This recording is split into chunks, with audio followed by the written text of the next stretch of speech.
jirali elum gan yeri jirali gadel ku kale wayo wet pass paper master yalla bye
Koi bai panduna kai cheo, koi panda kai ku.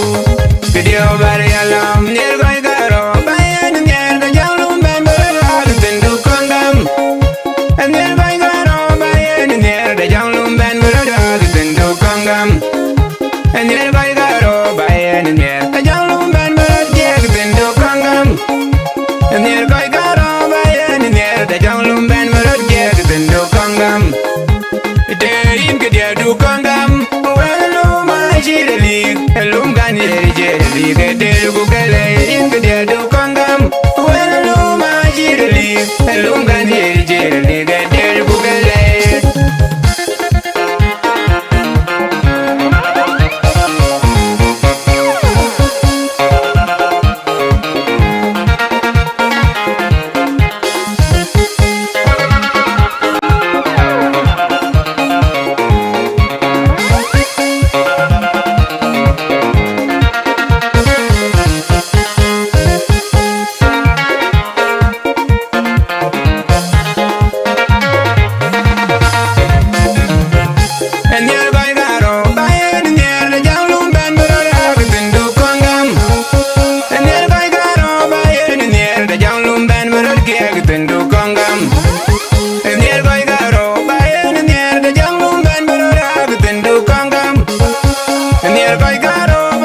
Achan tiang dia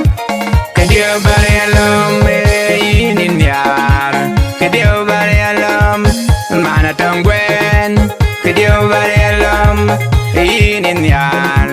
Med bari alam